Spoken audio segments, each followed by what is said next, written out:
Graça e paz, igreja. Nessa manhã, eu tenho a plena convicção em que o Senhor tem a tratar e a falar com alguns de nós aqui. O tema da mensagem dessa manhã chama-se Ponto de Partida. E eu sei que muitos de nós começamos um dia lá atrás. Talvez você que entrou aqui hoje pela primeira vez na casa do Senhor, que ainda não o conhece, que ainda não tomou uma decisão em Cristo, hoje é o seu dia de ponto de partida. Então você também se inclui dentro dessa mensagem. Eu queria ler com vocês rapidamente 2 textos. O primeiro texto está em Gênesis, no capítulo 37.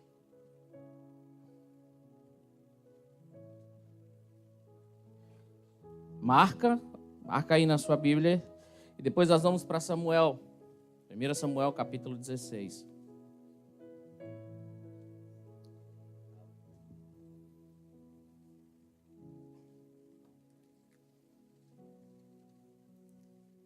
Gênesis 37.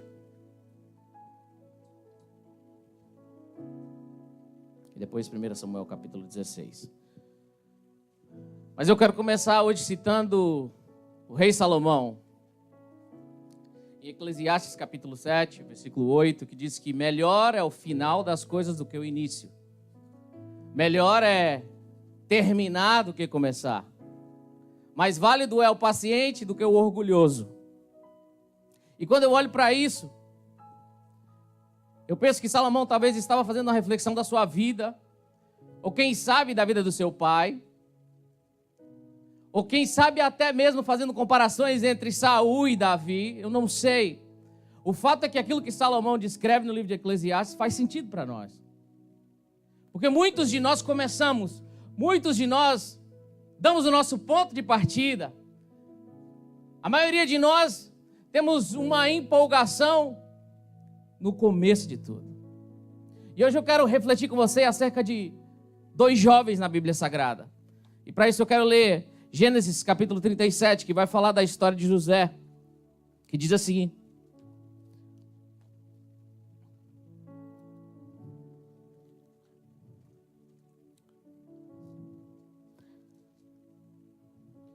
Jacó habitou na terra das peregrinações do seu pai, na terra de Canaã. E essa história de Jacó, sendo José, de 17 anos, apacentava os rebanhos com seus irmãos, sendo ainda jovens. Andava com os filhos de Bila e com os filhos de Zipa, mulher de seu pai, e trazia más notícias deles ao seu pai. Versículo 3, Israel amava a José mais do que a todos os seus outros filhos, porque era o filho da sua velhice. E fez-lhe uma túnica de várias cores. Vendo os seus irmãos que o seu pai o amava mais do que a todos os outros, odiaram-no e já não podiam mais falar pacificadamente. 1 Samuel capítulo 16. E aí você pode se assentar. Diz o seguinte: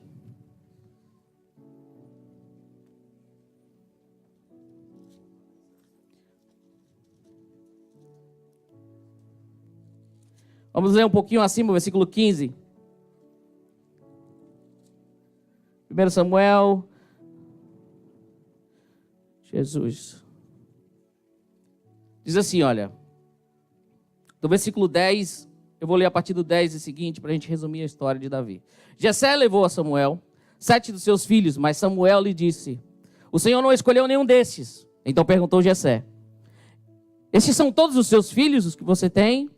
E Jessé respondeu: ainda tenho o caçula, mas ele está cuidando de ovelhas. Então o profeta disse: traga-no aqui.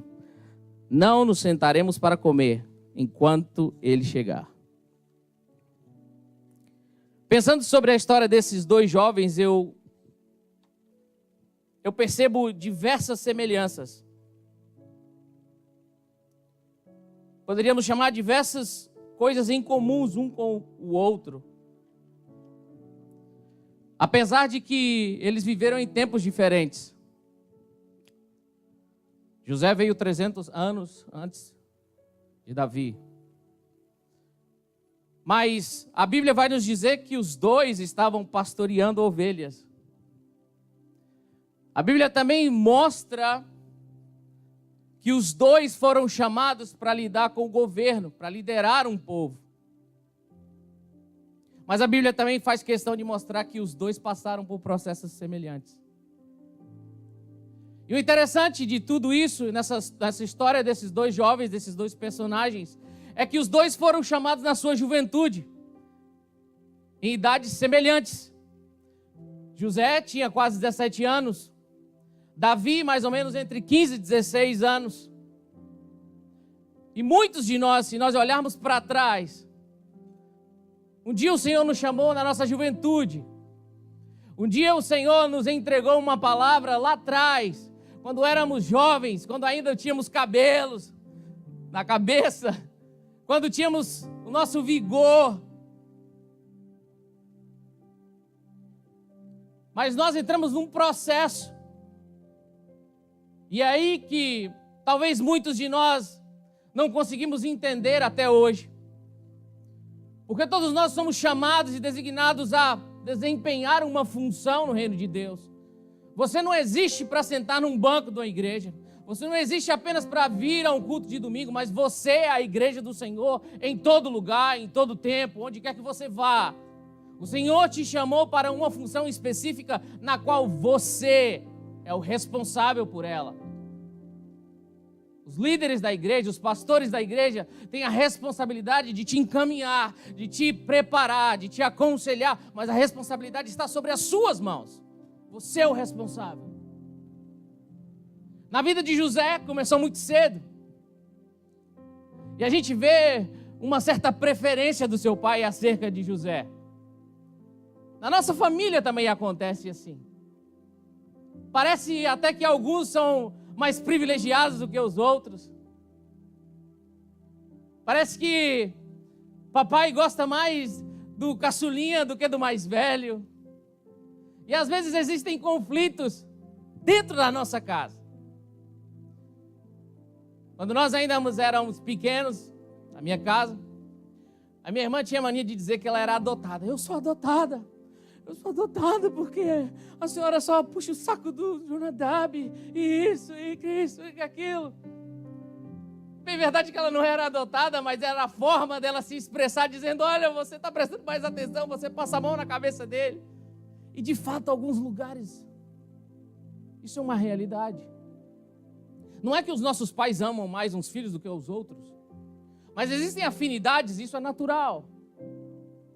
Na família de José, por ser uma família grande, de diferentes mães, e por José ser o filho, o primogênito da amada dele, os outros filhos que José teve foram com a serva de Raquel.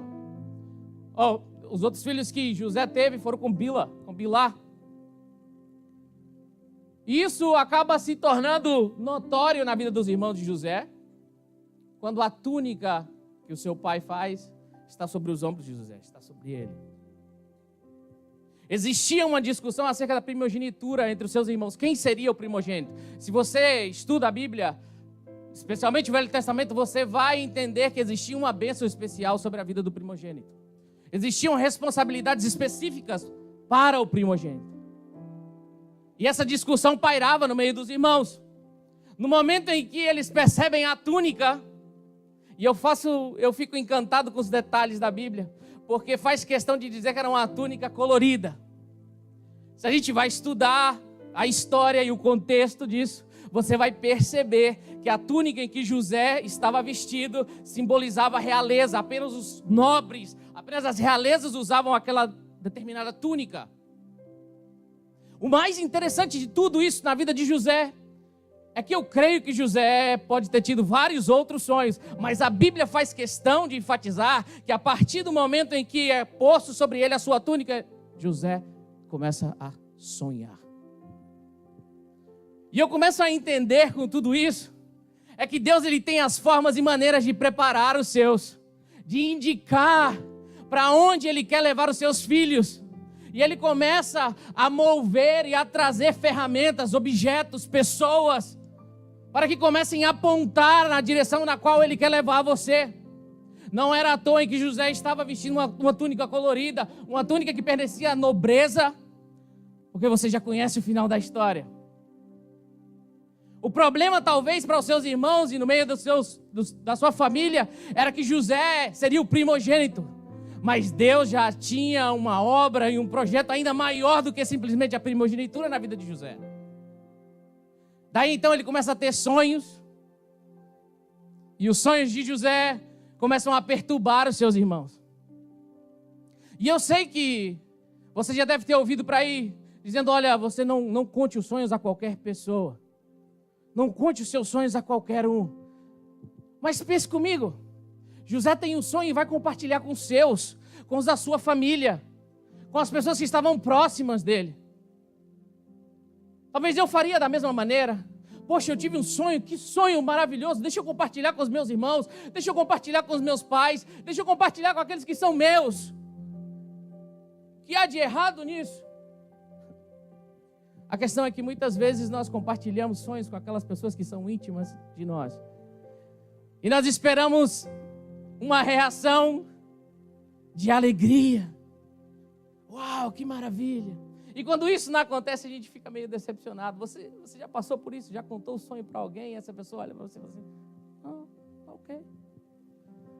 A reação que você espera é assim, uau, que maravilha! E a pessoa, it's ok. Move on. Eu imagino talvez a decepção de José. Porque até então ele não conseguia discernir os sonhos. O pai de José vai fazer uma insinuação acerca do seu segundo sonho, porque é ainda mais ousado. Ele tem um sonho em que o sol, a lua, eles se dobravam. E aí o pai de José vai dizer, olha, quer dizer então que agora que eu, sua mãe, os seus irmãos vamos nos curvar diante de você? Que história é essa? Talvez querendo impor a sua autoridade ali. Eu sou o pai, que negócio é esse? Esse negócio está errado. Mas a Bíblia diz que o pai de José temeu pelo sonho. Fatores, argumentos, sinais começam a mostrar o projeto de Deus na vida de Davi, na vida de José. Também na vida de Davi. A semelhança que eu encontro entre eles é que Davi também vivia numa família um pouco conturbada. O primeiro fator que mostra isso é que nem mesmo o seu pai se lembrava que existia mais um filho na sua casa. A refeição estava posta à mesa. Os irmãos estavam ali prontos para celebrar, para sentar junto com o profeta. Os filhos de Jessé estavam ali. O profeta é que faz uma indagação, porque na mente do profeta ele iria ungir a Eliabe, mas Deus o rejeitou de imediato. Fala, espera um segundo, vai com calma aí. Não é a aparência que eu procuro. Não é a boa estatura, não é a boa eloquência, não é a robustez. A gente já tem uma lição. Você percebe o que aconteceu com Saul? Alto, o mais belo dentre todos os homens. E olha o que aconteceu. Vai com calma, Samuel. Eu olho o coração. E aí eu fico perguntando o que passou na cabeça do rei, do profeta Samuel. Então ele pergunta a Jessé, por acaso você não tem mais nenhum filho? E aí é como se o pai fala, é verdade. Mas não é que tem fulano, não é que tem um rapazinho ali que está cuidando das ovelhas, que está fazendo uma função que não era das mais requisitadas, que não dava muito ibope. E aí o profeta dá uma ordem, olha, ninguém sente-se à mesa para comer até que ele esteja aqui. Primeira coisa que eu consigo enxergar e aprender com isso é que Deus já começa a restaurar a honra de Davi, porque traz para a família de Davi o sinal de que, olha, ele não é menor do que vocês. Eles são semelhantes a vocês. E mais do que isso, o coração dele alegrou ao meu Deus. Porque o momento em que Davi entra na casa, quem se manifesta agora não é o profeta, mas é o próprio Deus. E diz, unge esse rapaz, unge esse jovem, porque ele me agrada. Ele tem um coração que me agrada. Só que aí acontece uma coisa interessante. Porque ao invés daquela família celebrar a vitória, celebrar a conquista, ser o rei do povo de Deus, a gente vai ver que o seu irmão tem uma atitude de arrogância, em que Davi vai levar alimento, Davi vai levar os seus alimentos, onde os campos de batalha aconteciam, eles estavam ali para guerrear. E a Bíblia diz que Eliabe vem e confronta Davi, dizendo: olha, o que você está fazendo aqui? Você é um presunçoso, você é um mau de coração, você devia estar apacentando as ovelhas. Talvez querendo rebaixar o seu irmão, mas Eliabe sabia da promessa de Deus. Eliabe estava presente naquele lugar. Talvez a frustração na vida de Eliabe fez com que ele se reagisse dessa forma. E da mesma maneira com que José entra no processo, tendo a sua família como a primeira etapa, Davi também passou por isso. Você vai ver na história de José, em que logo em seguida ele é lançado no fundo do poço pelos seus irmãos. A priori eles queriam matá-lo, mas aí eles decidem e falam: não vamos fazer isso, porque matar, vamos jogar ele no poço aqui, vamos rasgar as vestes deles. E aí decidem vender José. E você sabe que José vai para o Egito para ser tido como escravo. E talvez na minha e na sua cabeça, isso não faz um sentido, não tem uma coerência, mas Deus, Ele tem as formas de agir na nossa vida. Ele tem as maneiras de tratar conosco, de formar o nosso caráter. O processo é a forma de Deus, para nos levar a ser de fato aquilo que Ele sonhou para nós. E na maioria das vezes através do sofrimento. Porque a gente só cresce com dor. Você se lembra no seu desenvolvimento em que você tinha dores nas pernas, você tinha dor no corpo, e aí você fala: mãe, eu estou com dor. Eu falo: meu filho, são os seus ossos que estão crescendo, está doendo aí, mas você está crescendo. Passa pela dor, mas eu estou crescendo. José é escravo e é comprado por Potifar. E aí eu fico imaginando que em meio a esse processo de formação, de forjar o caráter, é como se Deus, em alguns instantes da nossa etapa, nesse processo, nos desse o privilégio de desfrutar do ambiente na qual nós seríamos inseridos logo ali na frente. Porque de escravo ele passa a se tornar um dos braços direitos de Potifar, que era uma autoridade daquele lugar, era um chefe dos soldados, alguém que tinha status, alguém que tinha poder no Egito. Da mesma maneira, Davi vem para experimentar o ambiente do arraial e se dá com o gigante. E daí então o rei também percebe que Davi é importante e faz com que Davi fique ali, porque você sabe que Saul estava perturbado, mas o louvor na qual Davi cantava fazia com que o rei se acalmasse. Os louvores de Davi não nasceram no arraial, os louvores de Davi nasceram nas malhadas, quando ninguém via, quando ninguém estava por perto, quando ninguém o enxergava. Pense comigo, quantas angústias talvez Davi passou, quantos desafios ele enfrentou. Mas Davi conhecia um Deus vivo, assim como José. Você vai olhar a história desse José e vai perceber que em todos os momentos da sua vida, a Bíblia diz que Deus era com José. Está preso. Agora já não é mais um preso. Agora está na casa de Potifar. Olha, José, dá uma olhada em volta aí. Mas ainda não chegou o seu tempo, tem calma. Respeitar o tempo é importante no processo. Quantos de nós, há alguns anos atrás, decidimos dar um ponto de partida? Vamos em cima de uma palavra, de uma promessa em que o Senhor deu. Mas à medida em que começamos a ser inseridos no processo de transformação, dentro dessa chamada em que o Senhor tem para nós, nós não conseguimos resistir a isso. Muitos de nós fugimos desse processo, abortamos a missão. Muitos de nós nos cansamos, desanimamos porque está sendo difícil demais. Não temos perseverança o suficiente, o nosso gás já acabou. Calma, está só na metade. Persevere. Esses dois jovens tinham razões suficientes para desistir.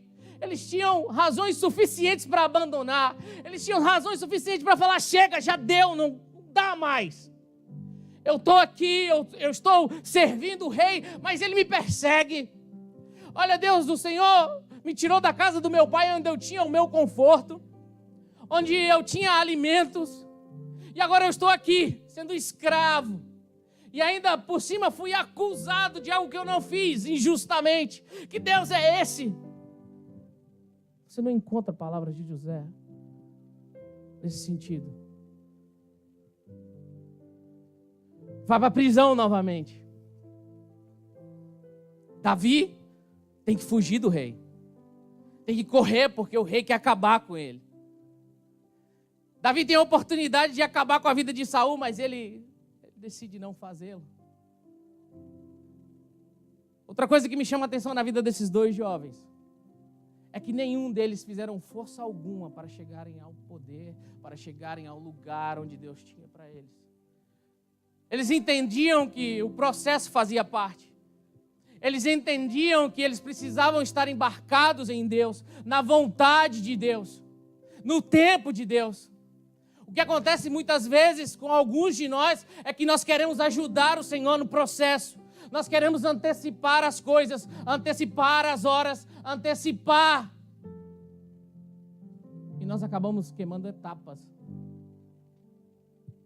2 anos na prisão. Lançado na prisão injustamente. E daí a Bíblia vai dizer que José está conversando com o carcereiro e com o padeiro e com o copeiro. E ambos têm um sonho. E aí José traz a interpretação desses sonhos. Na vida de José tudo começa com um sonho. E agora ele começa a interpretar os sonhos, e você conhece a história, vai saber que de fato acontece aquilo que ele disse que aconteceria. E ele diz assim para o copeiro: olha, quando você estiver na presença do rei, lembra de mim. Lembra.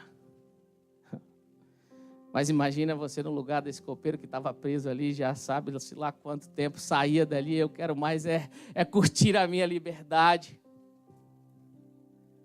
Talvez mais uma vez José fica desapontado.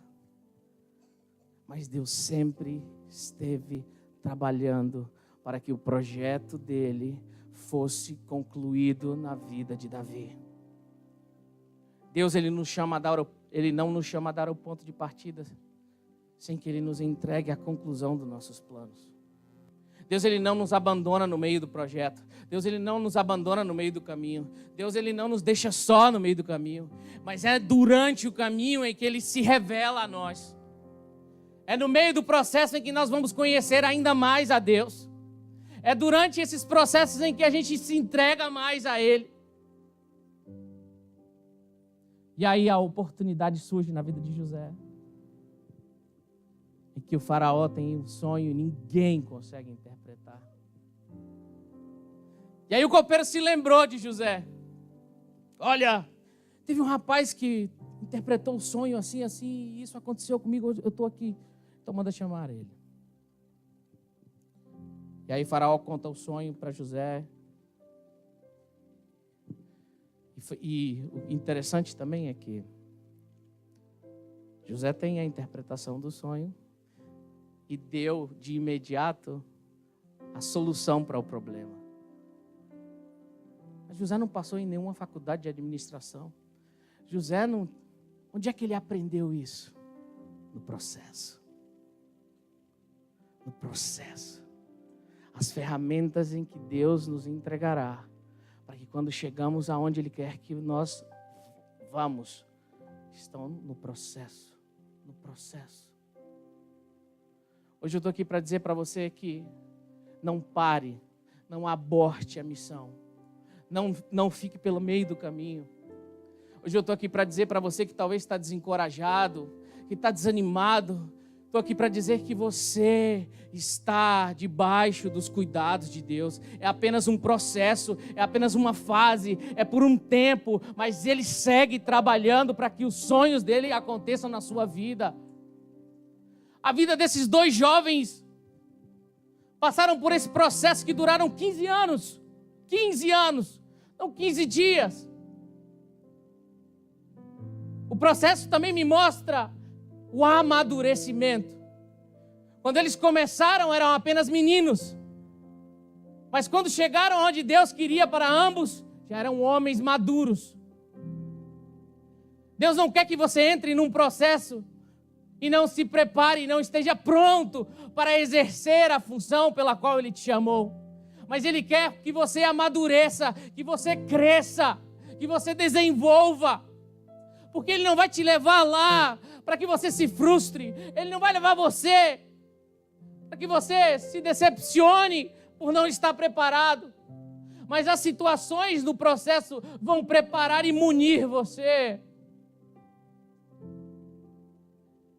Outra coisa que eu também aprendo com isso é que Deus não nos leva a lugares altos por vaidade.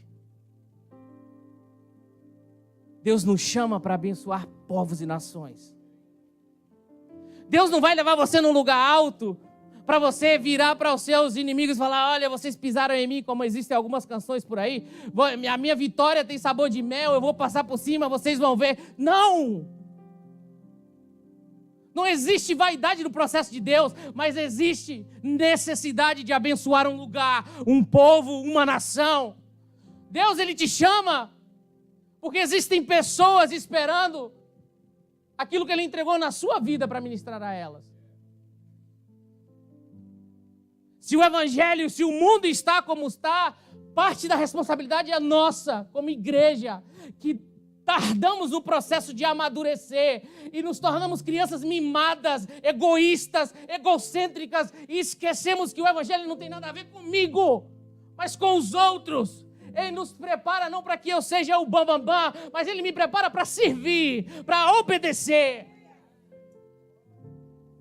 Não olhe para o mundo hoje e fica reclamando que está tudo ruim. Você é parte do processo de transformação da humanidade. Quantas vezes nós, pastores, queremos puxar as pessoas e dizer: meu Deus, por que essa pessoa não decola? Por que essa pessoa está no lugar onde está? E na maioria das vezes nós chegamos à conclusão de que são meninos mimados. Pessoas com talentos extraordinários. Pessoas com um futuro promissor. Vivem apenas para si. A outra coisa que eu percebo dentro do texto da história desses dois jovens é que eles acreditaram na promessa, no sonho de Deus. E hoje em dia nós vivemos no meio de juventudes que deixaram de sonhar, deixaram de acreditar, deixaram de viver intensamente um relacionamento com Deus e por isso não têm expectativas de futuro. Vivem por viver, já não sonham mais. Enquanto a palavra de Deus diz que os jovens teriam visões, os jovens seriam usados na sua força, na sua energia, para impactar esse mundo. Mas os anos se vão e percebemos que os jovens vivem a conveniência do Evangelho. Quando tudo começa na juventude, quando tudo começa, quando nós somos novos, eu tenho certeza que a maioria de nós, há 15, há 20, há 30 anos atrás, recebeu uma palavra, teve um sonho, uma profecia, alguma coisa que projetasse você para o futuro, para o lugar onde você se encontra hoje. E você acreditou e é por isso que você chegou até aqui.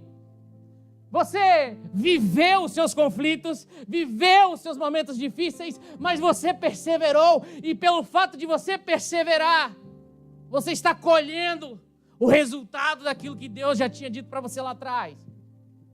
É por isso que Salomão ele vai dizer que melhor é terminar as coisas do que o início.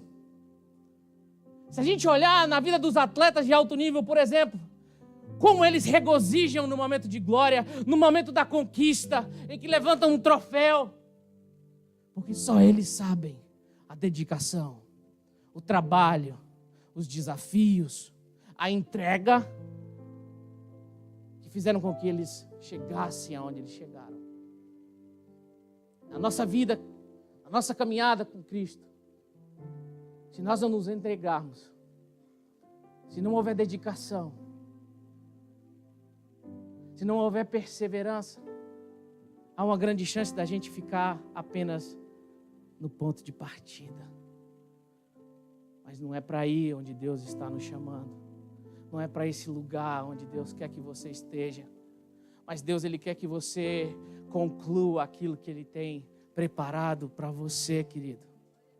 Esse é o seu tempo. Ah, pastor, eu estou cansado, eu estou frustrado, eu estou machucado. Deixa eu te falar uma coisa. Esses jovens tinham nos seus corpos marcas de sofrimento. Pensando o quê? Que ser escravo não apanhava? Está pensando o quê? Que ser jogado no poço você não ia se arranhar? Está pensando o quê? Que eles não passavam fome? Mas deixa eu te falar, aquilo que era dor naquele momento, hoje eles olhavam e tinha uma história sendo escrita. José, ele vai encontrar com seus irmãos e eles não reconhecem. Mas José, a Bíblia diz que reconheceram eles. Porém, José não se revelou. Não se revelou de imediato a eles. Continuou falando. Mas o que me chama a atenção é que a Bíblia vai dizer que José tira a sua roupa, a sua túnica, o seu, sei lá como é que chama aquele chapéu que eu... Enfim. E no momento em que ele tira, eu consigo perceber que talvez algumas marcas no seu corpo fossem grandes. Mas aquelas marcas simplesmente estavam mostrando para José que o Senhor estava no processo. Hoje elas já não doem mais. Hoje elas são simplesmente história. Então você que está aí falando que está machucado, se entrega para Deus.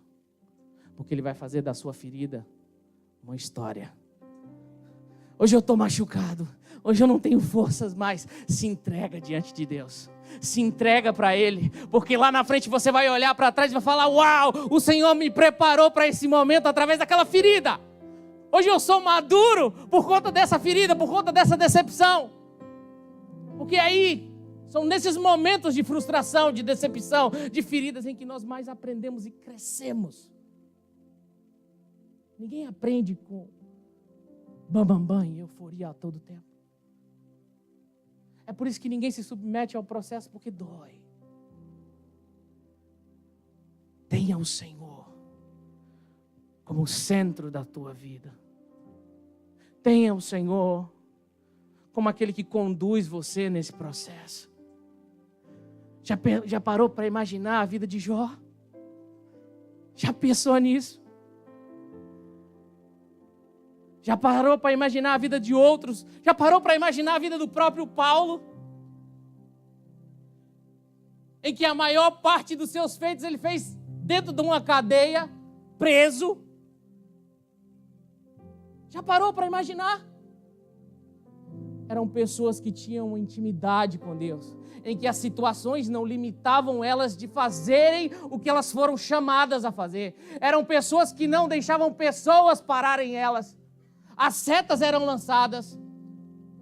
Desânimos vinham sobre a vida daqueles jovens, sobre a vida de Paulo, sobre a vida de Davi. Imagina você sendo perseguido uma boa parte da sua vida por um rei, na qual você sabe que foi chamado para estar lá. Mas Deus, eu estou fazendo a tua vontade, o Senhor me chamou para estar ali. Oh, Davi, ainda não chegou o tempo, vai com calma, você está no processo. Agora é hora de fugir, agora é hora de se esconder, porque você está sendo preparado para ir. Eu não quero que você se torne um Saul, mas eu quero que você seja alguém segundo o meu coração. Entender a forma na qual Deus trabalha e nos conduz alivia muita coisa. E eu quero terminar hoje